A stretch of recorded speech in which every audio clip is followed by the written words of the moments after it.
the Oak Hill coaches here, like obviously Coach Smith recently retired, Coach Marr, who's been here for 24 years, they get NBA coaches and scouts calling them when it's draft time. The kid was at Oak Hill 3, 4, 5 years ago, and obviously they've done every scouting analytic on them. They're not asking him if he can play in the NBA. The only question they're asking is how was he as a person at Oak Hill.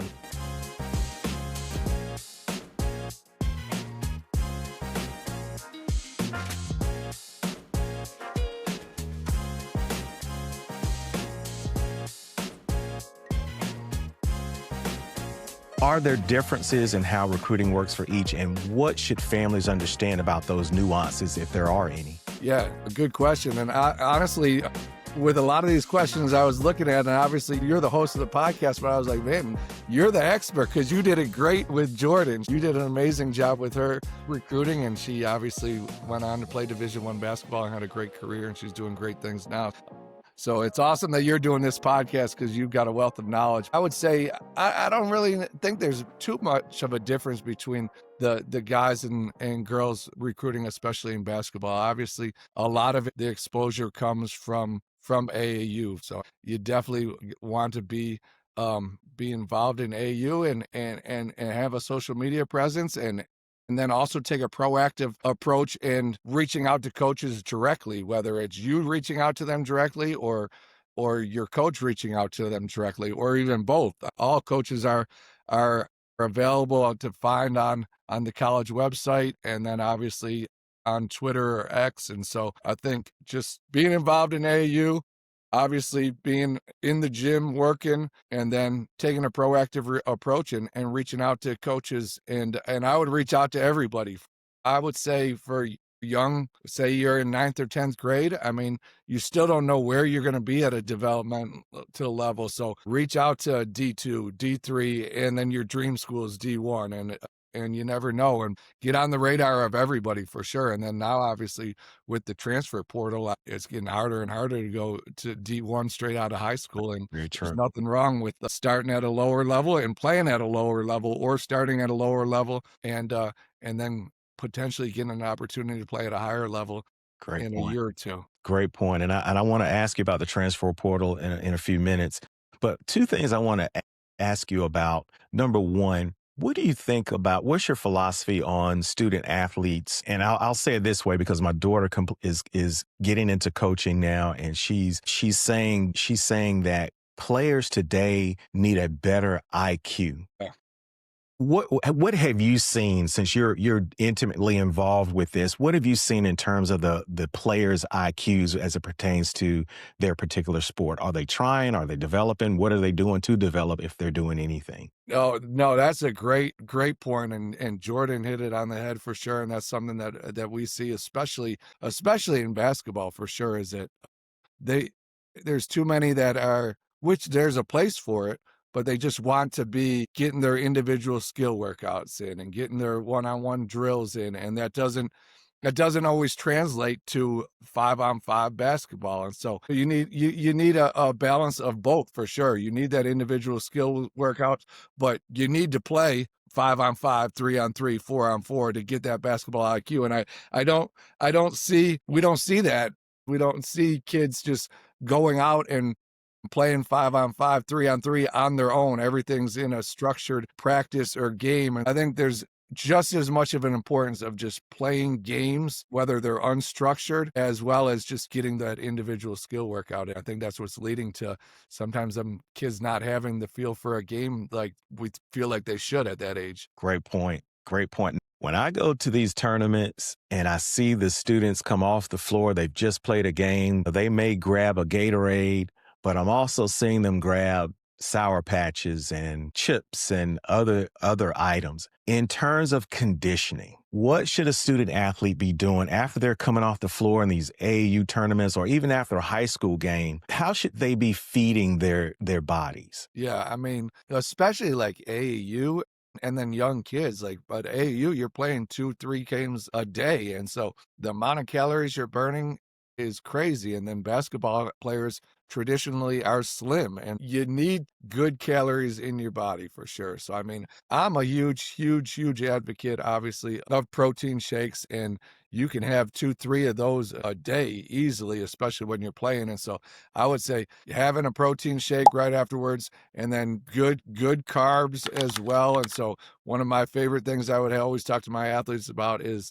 peanut butter and jelly is a great snack, and one of the best combinations of carbs and proteins and sugar that can get right into your bloodstream as well. And so I talk to my athletes all the time about, like, they're like, hey, I want to gain weight, like I want to put on strength. Like, you got to be eating 5, 6 times a day. And so, I mean, you think about, even obviously we talk about breakfast being one of the most important meals of the day. And a lot of students, a lot of young people skip that.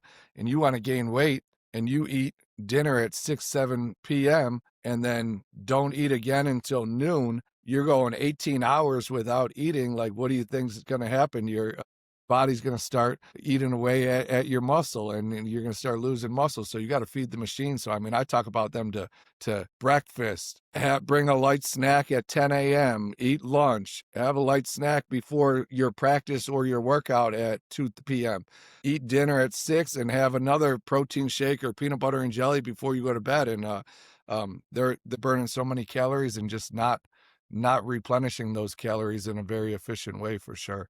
Now, you interact with a lot of coaches from various sports, because Oak Hill is, and I want you to mention this before we end here today.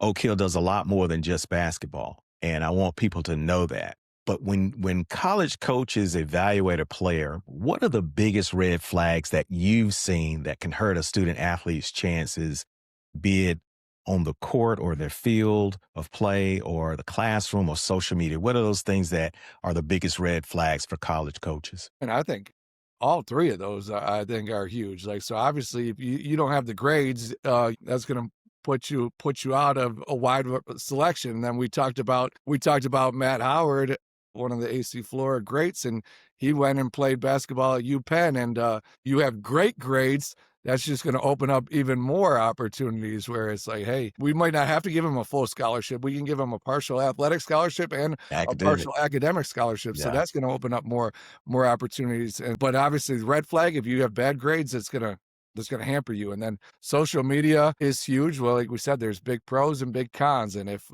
you're putting alcohol or gang signs or just acting stupid on social media, that's going to be a huge red flag. And to your third point, like, just behavior, and coaches they want to see how you interact with your high school coach or your club coach. They want to see how you interact with your teammates. They want to see how you are when you get pulled off the floor. And so all of those are easy things that you can use to differentiate yourself. If you work hard in high school, even if you have some learning challenges, and are a good kid, your teachers are going to work with you to give you good grades. You use social media for a positive, you're going to be able to separate yourself at another level. And then obviously, if you're a great teammate, that's going to separate you as well. And those are just things that don't require talent, athletic talent. And we had one of your good friends, Josh Staley, on a few months ago. And he mentioned to me that coaches come to him all the time and ask about the players and their character, their temperament.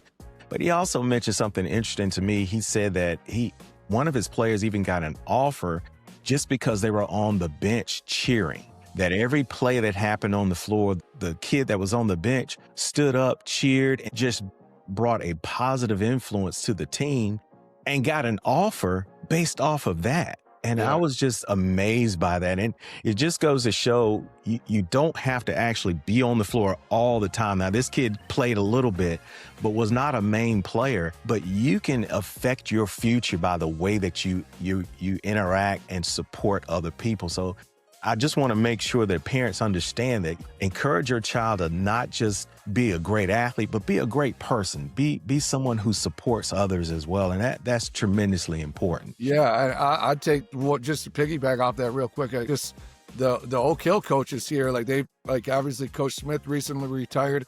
Coach Marr, who's been here for 24 years, they get NBA coaches and scouts calling them when it's draft time.